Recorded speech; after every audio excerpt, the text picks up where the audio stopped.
All right, thank you, Steve, and thank you to Amy and the Dover Library for putting this on.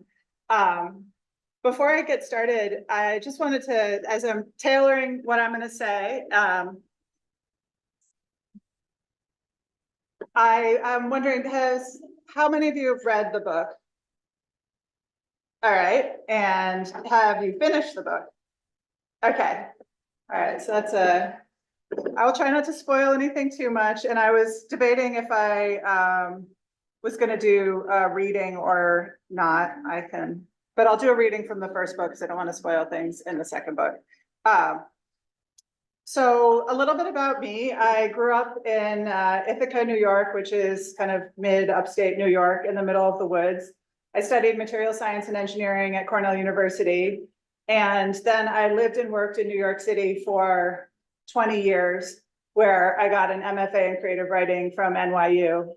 And I moved to Dover in 2018, and I love it here. I've become a part of the community, and I'm going to introduce another event later but I've gotten involved with the Great Bay Rowing and become friends with the knitting store people, gotten involved in other political groups in Dover. So it's been a really great place to make a home, and I feel really welcome here. So today I'm going to talk about the Half-Drowned King. It's the first book in the Golden Wolf saga, which is a complete trilogy of novels about Viking Age Norway. So there's not going to be any sequels after the last one. And the reason that I decided to write these books is because when I was growing up, my family was always really interested in Norse mythology and all kinds of mythology. And I had the Dolairs Norse mythology books and the Dolairs trolls, and my dad would read the trolls book and do all the voices.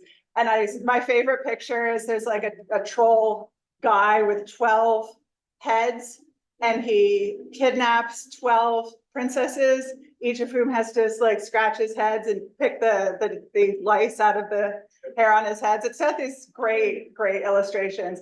A woman who belches frogs. They're wonderful books. They're probably downstairs in the kids section. And I always sort of knew that our family was descended from Scandinavian culture. My first name, Linnea, is Swedish. It's the flower of Sweden. And my mom was always like really into her Swedish heritage. And then when I was probably in my early teens, my uncle decided to start tracing our genealogy in a more serious way. This was in the early 90s, it was a lot harder to do then than it is now. But the good thing is that Scandinavia has really good church records. So he was able to trace our lineage back to Harald Harfager, the first king of Norway, who may be a character that you recognize from the book. And I thought that was just so amazing that we were descended from kings. That was just so cool. But my mom, who is a geneticist, was like, well, I did the math, and you would share less than one chromosome with him. And I've since done the research and realized that the farther back you go in time, you're either descended from everyone, or the farther forward you go in time, either everyone's descended from you or no one's descended from you. Because if you look back, you have 2 parents, you have 4 grandparents, you have 8 great-grandparents.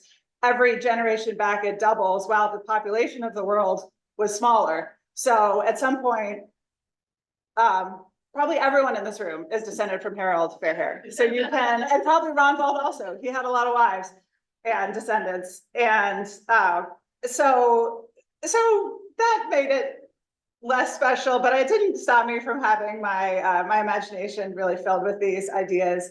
And I went to the Cornell Library and read what was available about Harald Harfager, and learned the story of Gita, which some of you will recognize from the book. And I thought that was really cool. And then I sort of kept that in my head.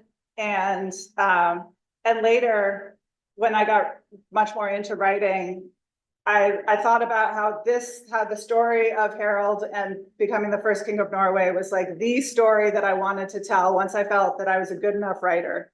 So I tried to write other things, and I have a lot of half-finished romance novels, which is silly because I like some romance novels. It is not my genre. I don't know why I thought I could write it. I think it was probably kind of sexist of me. People think that romance novels are easy to write. They are not easy to write. No novel is easy to write. So finally I was like, well, if I can only write one novel, these are the novels I want to write. So I'm just going to try to write them. Maybe I'm not good enough yet, but that's what I'm going to try to do. And that turned out to be a really good move because as one of my earlier writing teachers always said, if you're going to write a novel, it should be about something that you're obsessed with, because you're going to have to research it for a long time. You're going to spend a long time writing the first draft. You're going to spend a long time writing the second draft. You're going to spend, I probably read the first book beginning to end 8 times before it was like fully off to print, and that doesn't count all the little like reading a chapter and trying to make it better, but from beginning to end, reading it and editing it 8 times to get a fully finished draft. So it has to be something that you're obsessed with. And I was obsessed with this. What I discovered though, as I was reading, the sources for a lot of this is the Icelandic sagas by Snorri Sturluson, who was writing in the 1200s in Iceland. And he was writing about history that took place 300 years before what he was writing about. And his sources were mostly just like oral tradition. So we can kind of, and I definitely did take what he said with a grain of salt. So there's things that I added to the narrative that were not in Snorri Sturluson. There's things I even changed because I thought like he could have written this with this in mind, or this is how an event might have changed its meaning over 300 years. He also was writing with a specific political agenda. He wanted to complement the kings of Norway, but he also wanted to assert Icelandic independence. And so there's a lot of that going on in the sagas as well. Plus magic, which probably wasn't real, but they all thought it was, so who knows? There's also sources. So one of the interesting things about the Vikings is up until the end of the, I always do the centuries wrong. Up until the end of the 10th century, Vikings were mostly pagan, and they did not have writing. Runes were used for markings and grave markers sometimes, and rich people would have a stone carved with runes, but it wasn't something that people could really read like you and I read a book. It was Christian countries that had the technology of writing. And so Vikings are one of the few cultures that we know more about from their victims than we do from them. Most of history is written by the victors, but in the case of Vikings, a lot of the history is written by the victims. So we have the histories of the monks who they attacked when they were plundering in England, and because the monks had the technology of writing, and those that survived wrote down about this awful thing that happened to them. And then we also have some historians in later Christian Denmark. There's a historian who kind of uses Vikings as a foil to what he's talking about in the more Christianized Denmark. He's like, they were awesome and fierce, and now we're weak and stay inside all the time, but also their women were wild. They're bad, awful, non-Christian women who sometimes picked up swords, but wasn't it kind of sexy? I mean, I'm paraphrasing. That's definitely what he was trying to get across.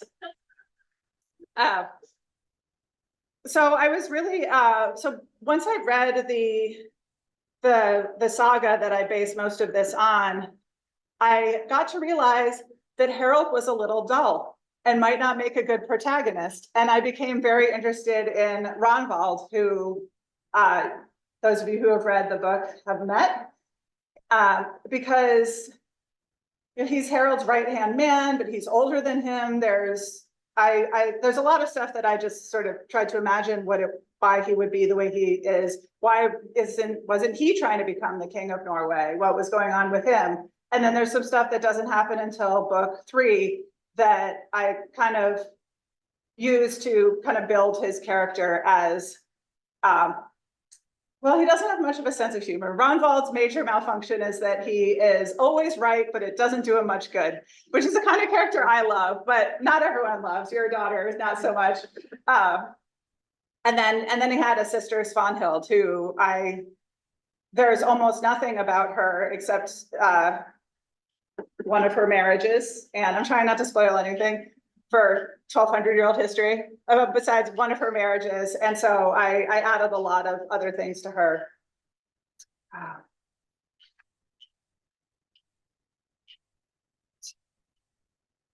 You know, one of the other reasons I was interested in this time period was because it's a time when even like kings and nations aren't really what we think of when we think about medieval history and nations. In this book, there's a lot of kings, and oftentimes there are kings of not much farther than they could like walk around with a horse. And so I was really interested in the question of what would make someone want to give up some of their freedom to follow a king. What does that give them? And especially when I first started writing the first book, it was in the middle of the Iraq War. And so I was really thinking about like how do different people approach the question of freedom versus security, and what are they willing to give up for security? What are they willing to give up for freedom? And so that's something that I tried to have different characters in the book answer in different ways. So the first book begins when Ronvald is coming home from a raiding trip in Norway when his captain tries to kill him. And Ronvald discovers that his stepfather is behind his attempted murder, and in the process of confronting him, comes to the notice of Norway's kings, including young Harald the Fair-Haired, who has ambitions to rule all of Norway. It also follows his sister Svanhild trying to escape a marriage she doesn't want, and her escape leads her into the arms of Ronvald's most powerful enemy. And they end up on opposite sides of the battles that sweep Norway. So there's that's for those of you who haven't read it yet, to hopefully pique your interest. So I was thinking about doing a reading from book one, if that is all right. Okay. At this point in the novel, Ronvald is deprived of his birthright. He's looking for gold and renown, and is in the service of King Haakon, who rules all of northern Norway. He's traveling with Haakon and his sons. The two you need to know are Hemming, who is Haakon's favorite son, and Odie, who is a bastard. On an island along the coast, they encounter a draugr, which is a Norse zombie. This section is edited to make it better to read aloud, remove spoilers, and not take too long. And when this is done, I will take some questions. I realize it's going to look bad on camera, but I need to get more water.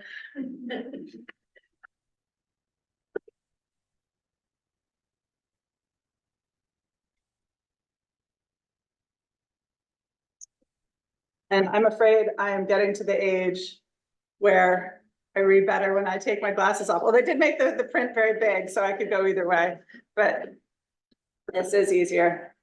All right. King Haakon's ship stopped at a farm on the island of Smolla at the mouth of Trondfjord. His warriors ate around the hall's central long fire that night. Haakon and his steward Rothi spoke of farm business for a time and whether his prize mare could bear another foal. When the women were clearing the trenchers away to feed the pigs, Ronvald heard Rothi say, "There's a more pressing matter I would trouble you with. You remember Helgen, the wise woman?" Haakon nodded. "Her son was lately killed in a raid upon our coast," said Rothi. "A raid?" Haakon replied. "I had not heard." "Some old rovers without enough to do." Rothi was a stooped, bald man with a protruding chin that gave his face a petulant expression. "We sent them off smarting. Only Helgen's son was killed." "And?" Haakon asked. "And now he will not stay dead," said the steward. A thrill of fear traveled up Ronvald's spine. "Helgen would not consent to have him burned," Rothi continued, "and instead put him in a barrow as though he were a king. Now this wight walks at nights, and the peasants are frightened." "Kill the sorceress and have done with it," said Haakon. Ronvald flinched. His imagination showed him a vision of a bloodied sword through the throat of a woman who had only tried to save her son. When she died, she did not cry out, but instead spoke Ronvald's name. "We did, of course," said Rothi, his voice sounding to Ronvald as if it filtered to him through seawater. "But the creature still walks. The sorceress has a daughter, whom we have not found." Ronvald felt as though the sea goddess was drawing him down into her darkness, fjord waters closing over his head, to whisper things in his ear he did not wish to know. He felt he could not allow the killing of this daughter, the White Sister.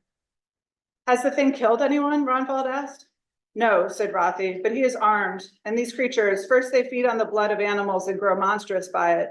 Then it will kill our children, women, and when it is strong enough to kill our grown men, it will be too late for any but a god to stop it.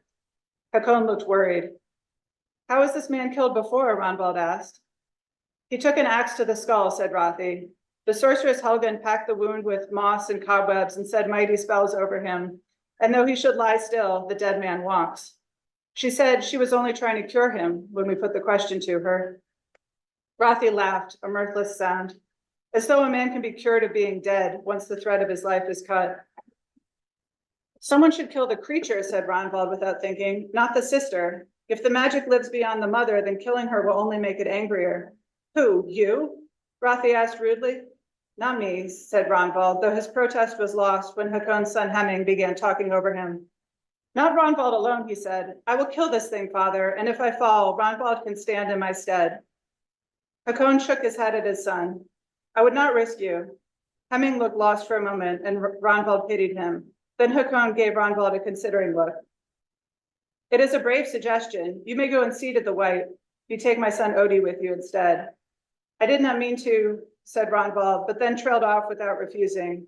He should have stayed silent before. Now, between Rothy's ill temper and Hemming's ambition, they had volunteered him for this task. He was one of Hakon's men, and Hakon protected his people. Odie wore an expression that might have made Ronvald laugh under other circumstances. He could not seem to decide whether to be glad of his father's choice, his father's notice, or scared of what they must do. The White comes out on cloudy nights, said Rothy. Perhaps you will see him tonight. This close to midsummer, the sun barely dipped below the horizon at night, but a gathering storm lent a false darkness to the field where the White Sparrow stood. Odie walked half a pace behind Ronvald as he circled the mound, examining it. The earth had been dug up, though whether the creature had done that or the hunters, Ronvald did not know. You're always getting yourself in trouble, said Odie. Why did you agree to this? I didn't, said Ronvald. You did not object either, Odie protested, and now this brute is going to kill us. I hope some of Rothy's thrall maidens weep over our terrible fate. It's too late for me now. I'll look a coward if I go back. Ronvald had ample time to regret opening his mouth since dinner. Still, he felt a stir of hope. In the tales, the monster killed the band of men and fell to a lone hero's blade. A breeze fluttered the heads of the wildflowers in the field. Small white motes closed up in the dark. The strange low light made every blade of grass on the mound stand out in sharp relief. Ronvald touched his sword. I don't like it here, said Odie. You don't have to stay, Ronvald replied. Odie's fear could infect him easily, he knew, if he listened rather than focusing on the task ahead. Maybe I'm supposed to do this on my own, Ronvald added. Have you turned prophet? Odie asked. Ronvald's vision of the sorceress seemed like a fancy now that he was out in the cold. If he had not spoken up, he could be sleeping tonight, finally resting in a bed that did not sway with the sea's currents. What now? Odie asked after Ronvald was silent for a moment. We wait, said Ronvald. It will show itself soon. After a time, the wind began to rise. It lashed Ronvald's hair around his face, carrying moisture to his lips that tasted of salt. Ronvald began to shiver and could not make himself stop. Sorceresses commanded the sea. Perhaps he had been hasty to sympathize with the White's dead mother. Out of the wind and driving rain it came. A silhouette at first against the charcoal sky, it lurched over the uneven ground. It had been a big man in life, broad and bearded. Now the face seemed dark, the beard matted. Ronvald stood staring at it for a moment before recovering enough to draw his sword. It is real, said Odie. Ronvald thought he could hear Odie's nervous swallow, even over the sound of the wind. A draugr. Yes, said Ronvald with bravado he did not feel, and I'm going to kill it. He advanced on the draugr, sword in front of him. It moved slowly. Ronvald shuffled forward cautiously until he was close enough that he could touch it with his sword, and smell its terrible stench. It made small animal snuffling noises and gave off the heat of a man. The draugr's forehead was nearly split in half by the axe blow that had killed it. Black blood stained its cheeks. It pawed at its face as if trying to wipe the marks away. Ronvald put his sword to the thing's neck. Would it do anything if he cut its throat, or would it only continue? Fear stayed his hand. His stomach twisted when he saw the white of skull through the layers of clotted blood and leaves. Its skin bore the marks of a hasty washing. Someone living had cared for this creature and recently, the sister. The Draugr raised its axe. Ronvald could easily dodge the blow, but fear and a strange fascination rooted him where he was until the blade whistled near him and glanced off a rock. A blow from its fist caught Ronvald on the shoulder and he stumbled back. It swung again, and this time Ronvald raised his sword to block the blow. It drove the flesh of its forearm down onto the blade. Ronvald recoiled in horror. The Draugr did not feel pain. It could only grab him, could use him to feed its terrible hunger. But it did not.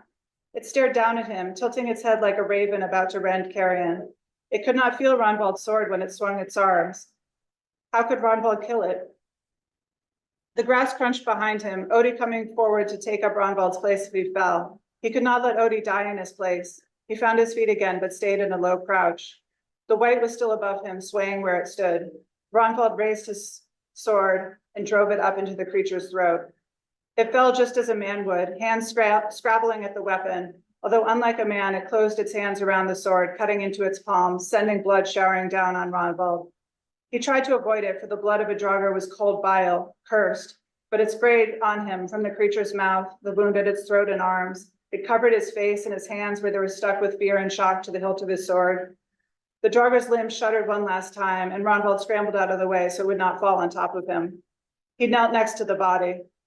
A saga hero would probably have spent less time on his rear, he thought. He had no fear of contagion now. All his fear had drained away, leaving only weariness behind. He began the bloody work of cutting the head from the body, severing tendon and muscle. He grew tired halfway through the neck bone, sick of gore, and too weak to do it neatly. So Odie came and helped him with the last cuts. I will tell my father of your bravery, Odie said, a hint of awe in his voice. You would have done it too, said Ronvald. The white's blood had started to become tacky on his skin. Perhaps Rothi's thralls would heat some water for him, feed him spice wine, and wash him clean. Perhaps the comely thrall would warm his bed tonight. Ronvald tried to feel excitement at that idea, but he was too slick with blood and his own fierce sweat to imagine touching a woman now. No, said Odie, I would not. I do not speak fame. I do not seek fame. He looked as though he expected Ronvald to recoil in horror at his unmanliness. But Ronvald did not feel like judging any man. He had killed no more than a dumb beast tonight. He was no braver than Odie.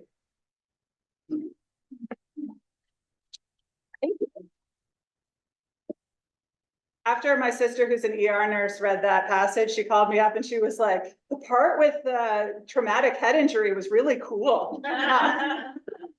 Because I tried to think about how people who believed in magic would view things, and where ideas like a Draugr, which is a zombie, could come from. And I don't know if that's if it came from someone with a really, really terrible head injury, but it could. Or maybe there were Norse zombies.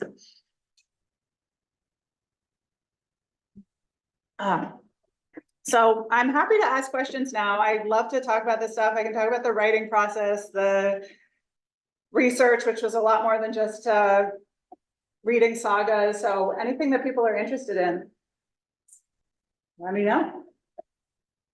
And one of the things I really liked about the book was that the characters feel like they are sort of thinking. Sorry, let me start over. I feel like a lot of historical novels, the characters sort of are using this like modern moral framework, and it feels like these characters are sort of like thinking in the way that like 11th century Vikings would have. Was that like something that you were able to kind of get a lot of from the source material, or like how much of that was like a sort of research piece?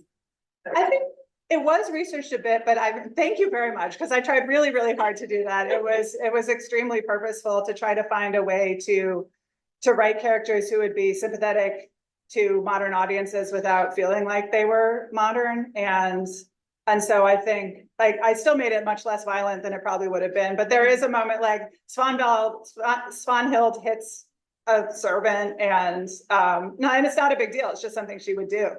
And so I really, really tried to think about what that would be like. And as I mentioned, it's a problem I'm having with a novel I'm writing right now, which has a very murderous main character who I want her murders to be sympathetic, but she still has to commit them.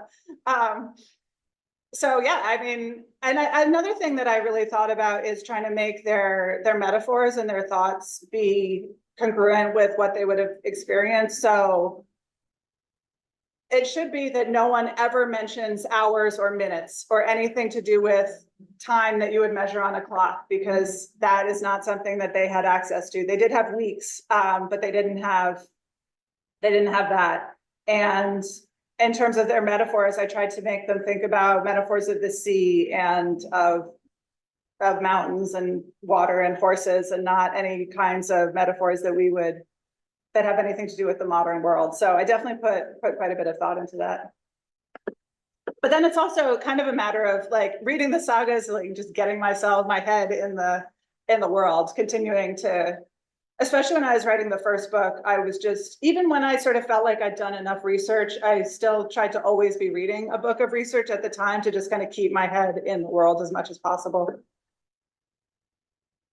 Did you go to Iceland to do any research? I did. I've been to Norway 3 times now. I went to Iceland and I went to the Faroe Islands, which are incredible and feature in book 2. Oh, it is. Yeah. So more Iceland, but some of the Faroe Islands. Have you been to? I've been to Iceland, Norway, Sweden, Faroe Islands. I need to go to Denmark, but Oh yeah, and I've been to Denmark. did you work with the university using their manuscripts or any information in Iceland in Red? No, I didn't. A lot of that stuff is reproduced, so that would have been cool. But by that point, I was into writing book 2, and so I was really churning along. It took me like 7 years to write the first book, but then between when I started and when I got a book deal, but then I got a deal for a trilogy. And so at that point I had to really be hammering out book 2 and 3 much, much faster. Those each got written in 18 months each. So it was much faster. Did that change the perspective of how you were writing it at all? Like when you had more time available to write it the way you wanted versus when you were on like time crunch to do the publishers? It was less time available and more, that's how long it took to write a first novel, with all the false starts and all of the like, should I be doing this at all? And there's a thing that authors like to say where when you learn to write a novel, when you write a novel, you learn to write that novel. You don't necessarily learn to write other novels. And that's true to some degree, but it does get easier. And especially because it was a trilogy and I had all the characters and the major plot points figured out, it was much easier to write the next 2 than the first one. But actually, the first one, I had only intended to write 1 novel to start, and it was going to end where the 3rd one ends. And then it became very clear that it was getting way, way, way too big. And so I needed to break it up. And that was actually a huge challenge because I wanted each book to end in a satisfying way where you want to read the sequel, but you're not left on a cliffhanger. It's not like one book split up into 3. So there was a lot of work to make book 1 actually into a book 1. Did you have your hand up? I was gonna ask the same thing. Okay. You did. But you said 8 drafts. Yeah. Can you talk about that a little bit more? I know, having taught creative writing for 10 years, getting people to revise their stuff has been almost impossible, like. And it's so important. Yeah. Because, and I write really, really rough first drafts. So I kind of, if I have any kind of process now, it's to write what I call kind of a 0.75 draft to start, where I put a lot of stuff in. I write it kind of as fast as I can. I kind of put this thing here and that thing there. If I think I need to go back and write something at the earlier, I'll just put a note instead of actually writing it, so I don't kind of ruin the momentum. And then once I've gotten to a point where I feel like I can't go any further until I smooth it out, then I do a pass where I smooth it out into what I call my 1.5 draft, which is something that someone could read from beginning to end and not be like, what the hell? But it's pretty rough. And so at that, I mean, there's 2 drafts already, sort of. And so then my next pass is like a high level pass. So I put it on my Kindle so I can't start doing sentence edits and read it through and make notes on a per chapter basis and then on, and sort of general things I need to look out for over the course of the whole thing. So that's a third draft. After that, there'll be at least, I'll do another read through that'll be more on a sentence level. That'll be a fourth draft. I might give it to friends, other writers to read and take their feedback. That'll be a fifth draft. My agent will have, if she wants to buy it, if she thinks someone will buy it, she will have feedback. There'll be a sixth draft. My editor will have feedback. There's a seventh draft. The copy editor, there's an eighth draft. So maybe it's more than 8. Yeah. And then finally, there is the proofs at the very end where I get it actually looking like it does on these pages. And I can make very small edits at that point. And that what's sent to me is if you've ever seen, have you seen critics or like uncorrected proofs that sometimes get bound and sent to reviewers? Librarians, they get sent to librarians too. Yeah, yeah. Those are the same thing that I'm correcting. So I've got a ton of those in my house. I never want to give them away because I know there's lots of typos in them that I went back and fixed. But you can't do too much because the pages are already laid out. So you really like, at that point, you got to be pretty judicious with the edit. So it's a lot. It's many, many times through. Did you say earlier you're gonna leave it as a trilogy? Mhm. So there's no plans to expand the series?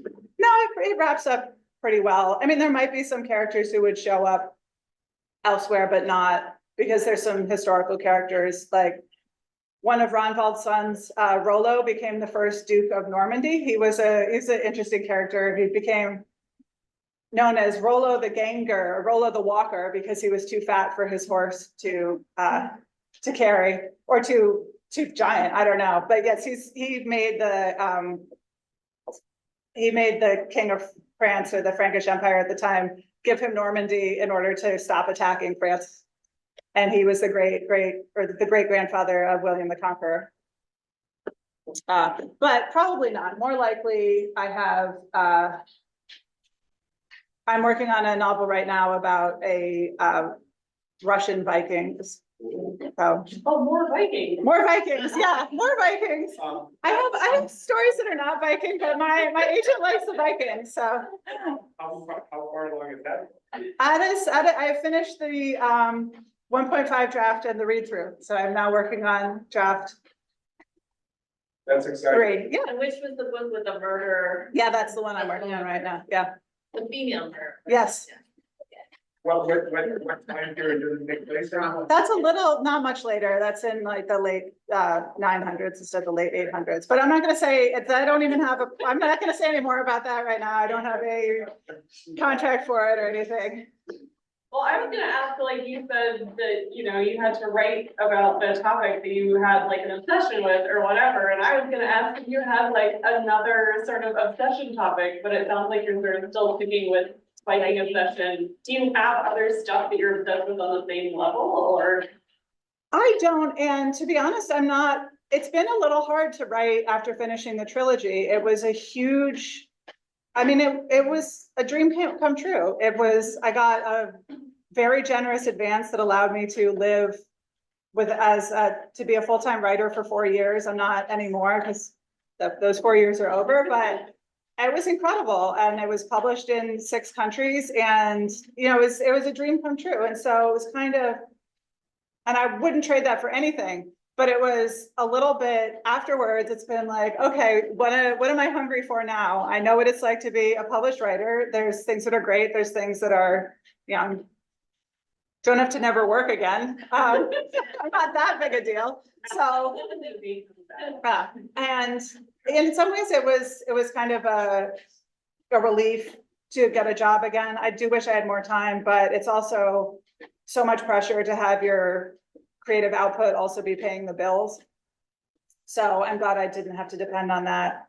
And I'm also trying to make sure that it remains fun for me, because there's every likelihood that next advance will not be nearly that big. These books were moderately successful, but not successful enough where I'll get another giant advance. And so I have to, and it takes so long, 8, 9 drafts to write a novel. It's not particularly well compensated. So it just has to be something that I enjoy a lot. So I'm trying to to make sure that I do. So I am working on other things that I'm interested in, and I'm working on this Viking novel because I've greater likelihood of getting a Viking novel published again than other things. And I am interested in it still. It's just not quite the obsession that these first 3 books were.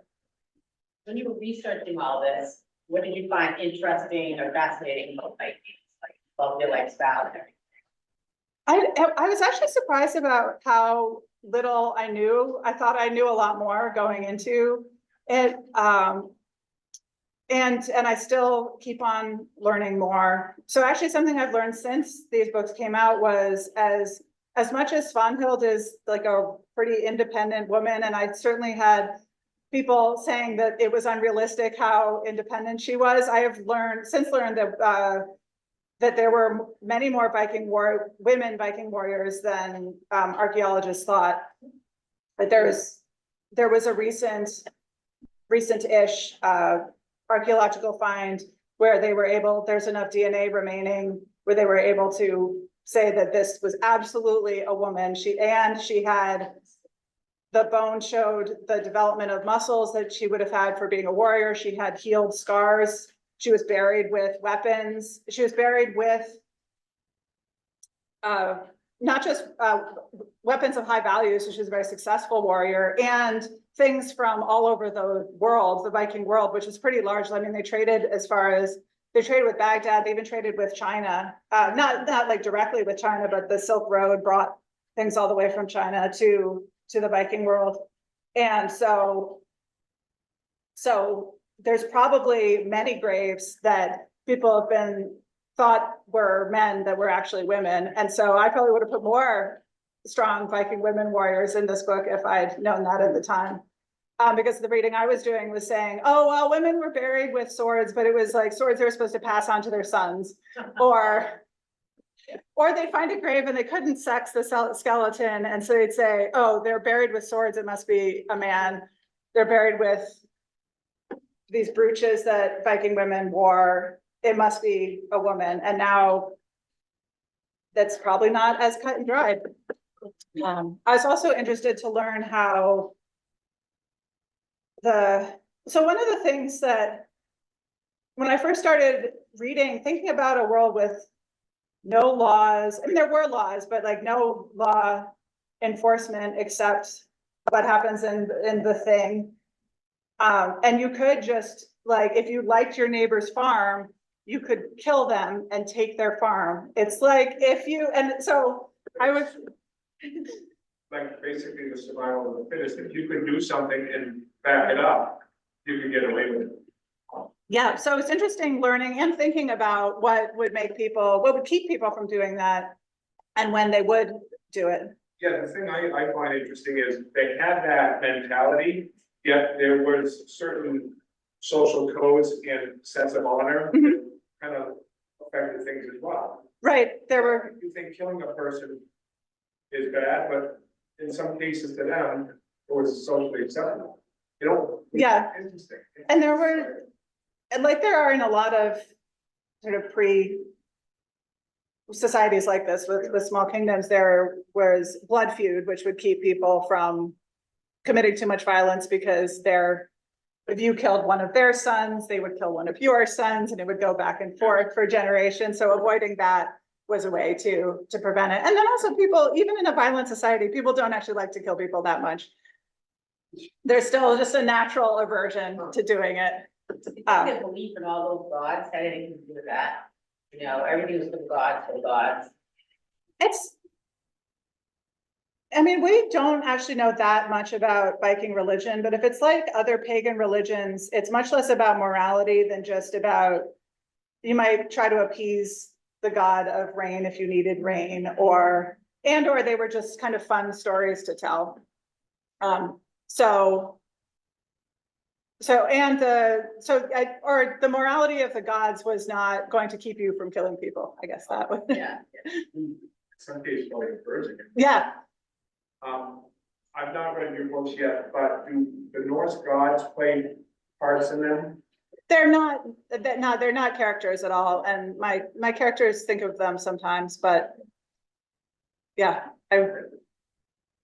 there's so little known about how people even practice their religion in terms of whether there were many priests or anything like that, that didn't end up putting that much of it into it, especially because all the characters are kind of more involved in the warrior and secular side of things. But yeah, they are cool stories, and they have interesting things to say about the culture. And there's there's a lot about the gods and the religion, even the little we know, that I wish I could have been able to put in the books, but there just wasn't room for it. Like Odin is a really interesting figure because he learns women's magic as well as men's magic. And so it's a kind of, he and Loki both are kind of gender bending figures in the pantheon. And that's just not, there wasn't a way to incorporate that into the book, but I thought it was really interesting stuff. I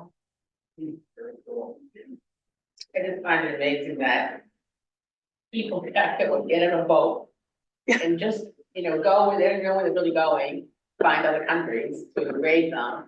Like, that just amazes me. And they often, as much as possible, they traveled along coastlines because it was incredibly dangerous to cross open ocean, to be out of sight of land. But they think that going to the Iceland settlement voyages, they think that they lost at least 1/3 of the boats that went there. So, I mean, that I can't, and you're getting in an open boat to cross an ocean where you have a 1 in 3 chance of dying on the way. And yeah. And the boats are much smaller than you expect. And that's what makes it even more dangerous. You're in a tiny boat versus something big that can protect you. And these being the experts, they didn't know if anything was out there, and they just took off and did it. Oh, no. Anyway. I read that they found couple more Viking ships. Mhm. I would love to go see those. Yeah.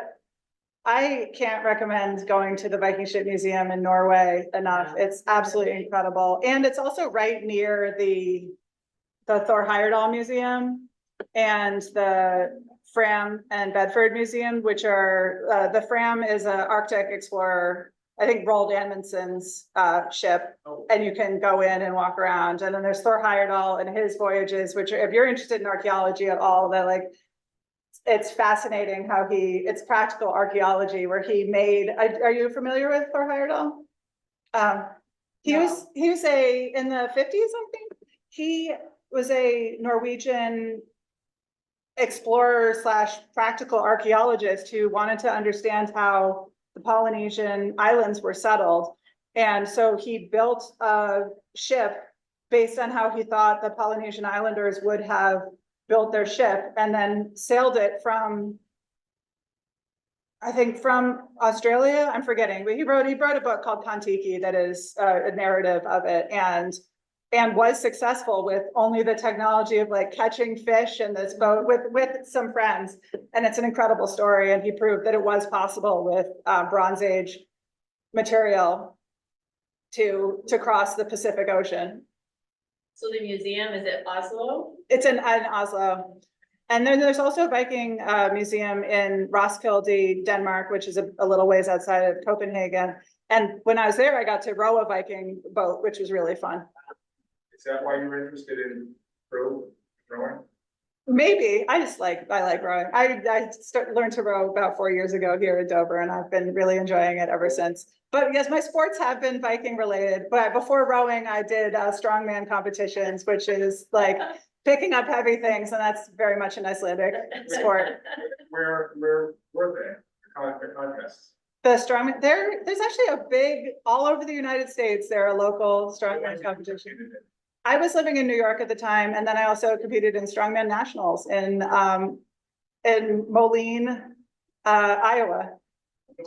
Yeah. I saw a picture of you with Thor Bjornsson. Yes. And he looked scared of you. So No, he didn't. What's funny though is, I mean, I was a little thinner then, but he is so huge that I am close to 6 feet tall. I am quite broad, and he's one of the few people who can make me look small. And he is like, his profile is like as wide as I am front on. He is enormous. if you Yeah. see pictures of him prior to strongman, He played basketball. He was skinny. It's really funny.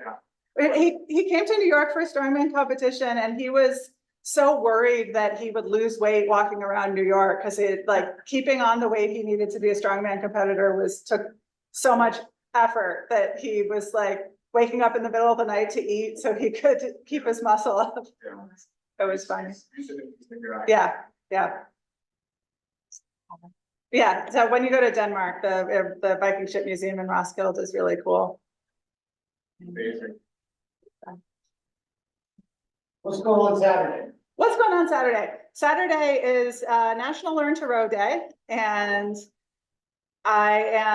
so the Great Bay Rowing Club, which I'm a part of, is teaching people to row at the Transportation Center here in Dover. And at 10, and that is going from 10 to 2 p.m. There'll be ergs which are the rowing machines where we'll teach you how to row with the form that you would want to use on the water. And then there are people getting you on the water. We have these great boats called Zephyrs, which are almost impossible to capsize. So anyone can go in them.